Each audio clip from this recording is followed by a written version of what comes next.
Nos vamos para afuera con Juan Pablo Orianza. Juanpi, estamos contigo. Muy bien, Pauli. Nosotros ya estamos dentro del Teatro del Galpón en esta, te diré, ultimando algunos detalles del vuelo de Laura, esta obra que se presenta mañana y que va a tener un recorrido muy interesante que ahora vamos a estar conversando. Estamos justo a Ingrid, Liliana y Agustín, los tres actores, actrices, y bueno, además Liliana, quien es creadora de esta obra, de este espectáculo, que además, bueno, toca temas muy interesantes e importantes, ¿no? Creo que está buenísimo porque de eso se trata. Sí será importante venir al Teatro del Galpón y disfrutar, atravesar esta obra. Así que bueno, gracias a los tres porque los interrumpimos en una prueba de luces, ensayo, ¿no? Así que sé que estos momentos valen oro, así que primero agradecerles. Agradecerles a ustedes por tomarse el tiempo de venir acá a conversar con nosotros y darnos la oportunidad de conversar con ustedes y con vuestra audiencia y bueno, y de poder contarles de qué se trata la obra. Bien. Hablemos de eso, ¿no? Esta obra que ha tenido un trayecto sumamente interesante, que surge en Italia, en Roma, que tenía otras versiones, luego va a Chile, en Chile aparece esta versión y ahora está viajando, después va hasta Buenos Aires, así que bueno, un lindo recorrido. Sí, esta obra nace inspirada en los juicios que se realizaron en Italia durante el 2015 y el 2016 contra los represores de la Operación Cóndor que habían atentado contra ciudadanos italianos o italodescendientes. Ese es como el origen. Bien. Y a partir de ahí se crea la obra con un encargo de dramaturgia, con un trabajo de dramaturgia de Daniela Lillo, y a partir de esa obra, de esa dramaturgia, qué sé yo, me la vuelvo a llevar para Italia y ahí hacemos el primer estreno de la obra, que es en el 2017. Y bueno, ahí después te sigo contando si querés, pero ese es el primer estreno. Y luego el año pasado, en el 2023, en el marco de los 50 años del golpe de Estado chileno, bueno, y también uruguayo, yo sentí la necesidad de volver a reponerla como un hilo conductor de la memoria. Y el hilo conductor de la memoria es volver a hablar desde el teatro y desde el arte de un tema que nos pasó hace poco tiempo y que dejó tanto dolor y tanto estrago, digamos. Absolutamente. Y el año pasado, a raíz de esto, la estrenamos en Santiago de Chile, en el Centro Cultural Gabriela Mistral, junto a Agustín Moya, a Ingrid Dissensen, como tú los presentaste, y a nuestra compañera Sholomito Baiterman, que en este minuto está en otra entrevista y por eso no está acá con nosotros. La verdad que es sumamente interesante y tal cual, sí será importante, ¿no? Eso, ¿no? El sostener este tipo de obras que atraviesan y que hablan de algo muy importante. ¿Cómo fue para ustedes también, ¿no? Cuando los convocan para este proyecto con esta historia que tiene. Bueno, siempre, como dice Liliana, es súper interesante y llenador como al corazón poder participar en reconstruir y construir la memoria, porque en Chile se ha hecho poco al respecto. O sea, si bien se habla del tema, nunca es suficiente. Entonces, como en estos 50 años haber trabajado en esta historia fue muy llenador. De hecho, de la Operación Cóndor decías que tampoco es que allá se... No es de la Operación Cóndor, sino que lo que pasó en Italia, de los juicios en Italia. Pero quiero decir, no se hablaba tanto. No, de los juicios en Italia no se supo de la sentencia, prácticamente no se supo y pasó hace muy poco, pasó el 2015, ¿no? 2021 fue la sentencia definitiva, que es inapelable porque fue en tercera instancia, en casación, y donde se sentenció a todos los imputados que estaban en el juicio a cadena perpetua. De eso se ha sabido muy poco. También durante el juicio, que fue durante los años, como te digo, yo participé en Italia en los juicios durante el 2015 y el 2016. No participé como testigo ni nada, participé como persona que iba a acompañar a personas que iban a testiguar de Chile, de Uruguay, en fin, de Argentina. Me tocó estar cerca de gente que iba a testiguar y participé en el juicio durante los 2 años. Entonces, esa etapa tampoco se conoció mucho, ni en Uruguay, ni como decía Ingrid, ni en Chile, no fue. Cual, no sé, no fue que se... No fue una cosa así como difundida comunicacionalmente, no. Bien. Y Agustín, para ti también, ¿cómo fue? ¿Qué significa el ser parte, ¿no? de este proyecto con todo lo que estamos conversando justamente? A ver, significa un retorno a aquellos tiempos, 50 años atrás, donde yo tenía 23 años y me cortó una carrera de actor en donde estaba recién comenzando, había salido de la escuela y tenía un gran futuro por delante, y resulta que ese futuro fue truncado por la dictadura y por el golpe militar, y tuve que partir fuera. Me autoexilié, estuve viviendo en Brasil unos años y volví. Entonces el hecho cuando Liliana me invitó a trabajar, me pareció bastante interesante poder retornar a todos aquellos tiempos y volver a decir lo que uno pensaba que se hacía, sabía por otros medios lo que estaba pasando, porque en Santiago, donde vivía, no había ninguna comunicación ni ninguna verdad en cuanto a todo lo que estaba sucediendo realmente. Solamente si tú escuchabas la radio Moscú o qué sé yo, o alguna otra parte de fuera de Chile, ahí de repente sabías algunas cosas. Pero de la Operación Cóndor sí, existía el rumor, pero no a ciencia cierta. La verdad que me parece que sí será importante, ¿no? Esto que nos interpela a todos y todas, porque es una situación muy movilizante y eso lo deben ver, ¿no? Perdona, es que ¿sabes qué? Justamente a propósito de lo que dice Agustín, claro, yo no había nacido en esa época, pero en este momento están ocurriendo como en los distintos países que vivimos dictaduras, las diferentes generaciones están hablando desde lo que les tocó a ellos. Entonces, hoy están hablando, por ejemplo, hijos secuestrados, hijos también de militantes, de cómo les afectó a ellos. Entonces, como que nos estamos enterando, o sea, es una historia que no se puede dejar de hablar de ella por mucho tiempo, porque habemos muchos involucrados, muchas generaciones. Por supuesto, y, ¿no? Y muy reciente, en realidad, ¿no? Cuando hablamos de la historia, si será reciente, y mucha información que además quizás todavía no sabemos, ¿no? Que eso también es impactante. Hay mucha información que no se sabe porque hay un secretismo muy grande entre los diferentes autores y hacedores de esta masacre, porque cuesta mucho decirlo, porque hay palabras que se las apropian determinados circuitos o determinadas cosas en la historia y no se usan para lo que verdaderamente son, ¿verdad? Para lo que es su verdadera etimología. Pero en América Latina, durante las décadas de mediados de los 60 hasta fines de los 80, principios de los 90, vivimos un verdadero holocausto, porque son miles de personas que fueron afectadas, que se transforman en millones, porque como decía Ingrid, una persona afectada directamente puede ser un asesinado, un torturado, un preso, un desaparecido, pero ellos tienen descendencia y ascendencia. Entonces, el dolor atraviesa generaciones y su descendencia también transmite el dolor a su descendencia.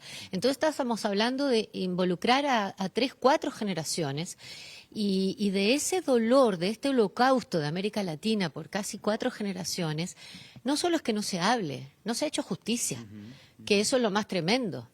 Y por eso estos juicios fueron tan importantes, porque fueron un ejemplo. Italia dio un ejemplo. El Estado italiano, claro, el Estado italiano se comprometió con la búsqueda de la verdad de lo que había sucedido a sus compatriotas, directamente italianos o ítalo-descendientes, y era gente que no había nacido en Italia. ¿Me explico? Eran descendientes de italianos y por iuris sanguinis habían heredado la italianidad, pero ellos no eran italianos y como descendientes igual se comprometió y lo llevó adelante el Estado italiano, implicando a los otros estados, porque en este juicio estaba representado el Estado uruguayo, el Estado chileno, el Estado argentino, etcétera. O sea, todos los estados que de alguna u otra forma estuvieron comprometidos con la Operación Cóndor, que fueron varios, unos en mayor medida, otros en menor medida, pero fueron muchos los que coordinaron este plan siniestro. Hermetismo y protección también, ¿no? A esos datos, a esa información a lo largo de la historia, ¿no? Que por algo no van saltando. Si será importante seguir estas investigaciones o, como Italia lo hizo, marcar ese precedente, ¿no? ¿Cómo es la reacción con la gente, ese ida y vuelta con el público también, ¿no? Porque, bueno, obviamente esta obra no es soy simplemente venir a verla, sino que es que te atraviesa, ¿no? La reacción ha sido, bueno, el primer estreno lo hice en Italia, ¿no? Y con actores italianos y con un público italiano y en un lugar abierto, porque lo hicimos en el Teatro Marcello di Roma, las ruinas del Marcello, que 2000 años no se hacía teatro ahí durante varias funciones seguidas, ¿no? Y la reacción de la gente, tanto en Italia como en Chile, y la trajimos en aquel momento con el montaje italiano, la trajimos a Uruguay y la llevamos a Chile también, con el montaje italiano. Y todas las veces, y con este montaje, la reacción es de la misma emocionalidad. La gente reacciona emocionada, con un aplauso conmovido, con un agradecimiento profundo, porque en Chile no solo la presentamos en el Centro Cultural Gabriela Mistral, sino que en 2 municipios más, bien grandes, con mucho público, y la gente siempre muy conmovida, sumamente conmovida y agradecida. Y la otra cosa también importante es cómo nos dirigimos nosotros con esto a la juventud. Y ahí que mis compañeros te cuenten también cómo reacciona la juventud, porque eso es la juventud que no vivió esto. Tal cual, sí, un poco lo que decías, ¿no? Pero mi sobrino, no, sí, pero claro, pensando en generaciones más jóvenes, mi sobrino, por ejemplo, fue a ver la obra y aunque mi familia está comprometida políticamente y hay mucho conocimiento y mucha historia, él lo vivió como una película. O sea, se informó a través de la obra y también la vivió pudo ver lo que estaba pasando sin tener más información que la que estaba ocurriendo en escena. Claro. Y eso fue también gozoso para él como espectador. Entonces, claro, si bien la obra como que comunica y cuenta una historia que es histórica, ¿no? También tiene eso que atrapa al espectador y lo hace vivir emociones y un viaje también que está ocurriendo en el momento que está ocurriendo. Claro. Entonces también es como gozoso de ver desde ese lugar. Me imagino. Y además despierta ese interés también, ¿no? Porque probablemente tu sobrino, o quien sea, luego después continúa googleando, buscando, informándose. Eso pasó en Italia, que a la segunda función, creo que fue o tercera, se acercaron unas chicas jóvenes que habían ido ya para el día del estreno, la primera función, y después vino un profesor universitario y después vino otra persona y todos se acercaban a preguntarme cuáles eran los materiales potentes de referencia, la bibliografía que había con el tema y tal. Y una de las personas que escribió una de las primeras investigaciones sobre la Operación Cóndor es chilena, se exilió en Italia para el 1973 y se llama Patricia Mayorga, y ella fue una de las primeras que hizo uno de los libros de investigación sobre la Operación Cóndor. Entonces, ella es más o menos conocida en Italia, no solo como escritora, como periodista. Entonces, también era una referencia muy fácil de que la encontraran en las librerías, ¿no? Claro. Y a partir de ahí, muchas referencias de libros que hay de gente que ha investigado el tema y lo ha novelado o lo ha escrito como investigación, porque hay material. Claro. El problema es que de repente no es lo suficientemente conocido por medios más directos como es el teatro, con un público que está tete a tete con ellos, ¿no? Es el momento ahí, ¿no? Con la magia del arte del teatro. Primera vez en Uruguay, por lo menos actuando. Primera vez en Uruguay, no conocía, me parece Montevideo, una ciudad maravillosa, un país lindísimo, muy bien cuidado. Estábamos discutiendo hoy día con Liliana de que yo encontraba que era mucho más limpio que Santiago. Bueno, oye, pero en cuanto a la reacción del público, yo creo que hay una gran identificación con los personajes de la obra en cuanto al público general, ya sean de cualquier edad, claro. ¿Ya? Voy a referirme a algo que a lo mejor no tiene mucho que ver, pero sí tiene que ver. El silencio, ese compromiso que hay entre los dictadores y lo que siguieron después, en Chile por lo menos, de no decir absolutamente nada a nadie. ¿Ya? Era un compromiso absoluto y verídico entre ellos, comprometido. En este momento, hace 3 días atrás, o una semana atrás, murió un conscripto en Chile por maltrato de sus superiores, que lo mandaron a recorrer a las 4 de la mañana con un frío de 4 grados bajo cero, solamente con una camisa, nada más, ¿ya? Entonces ahora están en todo eso que lo siga teniendo la justicia militar aquello. Y yo encuentro que no, que debería ser una justicia ordinaria, ¿ya? Sin embargo, por otro lado, hay un gran general que se robó muchos millones y salió absuelto.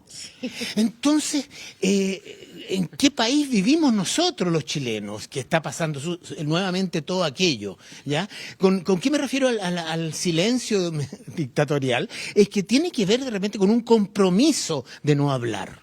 ¿Ya? Un compromiso de defender a los suyos, ¿ya? Y eso es siniestro. Sí, claro, ese secretismo, ¿no?, que yo decía, de esa información que no se revela. Ya para ir cerrando, recordemos, estamos en el Teatro Galpón, pero además hacen una preciosa recorrida, van a estar por Peñarol. ¿Cuáles son las fechas, horarios? Bueno, estamos el jueves 16, este próximo jueves, mañana. Mañana. Me cayó la teja, como dicen en Chile. Estamos este jueves 16 a las 20:30 en la sala Atahualpa del Teatro del Galpón, y el viernes 17 también en la sala Atahualpa del Teatro del Galpón a las 20:30. Antes de anunciar la otra función, quiero hacer un público agradecimiento a la Institución Teatral del Galpón, a su maravilloso equipo técnico, a su maravilloso equipo artístico y administrativo, porque no se imaginan lo que significa tener este teatro abierto en este país, este teatro independiente, como todos los teatros independientes uruguayos, que hay que ayudar a que sigan en pie y hay que luchar por ellos, como lo que significa tener este equipo de calidad técnica, profesional y humana, es algo invaluable y no se encuentra. Nosotros que andamos haciendo teatro en Chile, y yo en Italia, en Chile, en otras partes, es una maravilla invaluable. Así que les agradezco a las compañeras y compañeros del Teatro El Galpón por abrirnos las puertas y por darnos este apoyo gigante. Y le quiero pedir al público, si me permitís, que el público pelee por los teatros independientes. Uruguay es un ejemplo a nivel de América Latina y a nivel internacional del funcionamiento de teatros independientes. Tenemos hasta una Federación Uruguaya de Teatros Independientes, la FUTI. Y eso hay que pelearlo y el público lo tiene que pelear. Cuando se fundaron estos teatros hace más de 70 y 80 años atrás, la gente compraba simbólicamente en verde una butaca y con eso se pudo levantar el Teatro Independiente Uruguayo. Entonces, convoco a nuestra gente, al público uruguayo, a que ayude a levantar y a sostener a los teatros independientes. Bueno. Perdón que me fui. No, por favor, está muy bien. Pero es importante. Eso lo tenía que está decir. Muy bien. Recordemos las fechas, que así ahora sí ya se nos cierran. Jueves 16, viernes 17, Sala Atahualpa, Teatro El Galpón, a las 20:30. Y el domingo 19 vamos a estar en una función especial en el precioso Centro Cultural Artesano, perteneciente a la Intendencia Municipal de Montevideo, a quien agradezco profundamente también por haber confiado en nosotros y llevarnos a este teatro de la Intendencia a hacer esta función el domingo a las 19 horas. Domingo 19 a las 19 horas, Teatro Municipal, Teatro Centro Cultural Artesano de Peñarol. Excelente, me encantó. Gracias a los tres, gracias por recibirnos. Por favor, ya saben, la invitación está más que hecha. Bueno, Liliana lo dijo clarísimo, así que me sumo a sus palabras y agradezco también lo que dijiste. Si les parece, nosotros nos reencontramos mañana, como todos los días. Perfecto, Juanpi, queda hecha la invitación. Nos vemos mañana. Te mandamos un abrazo grande.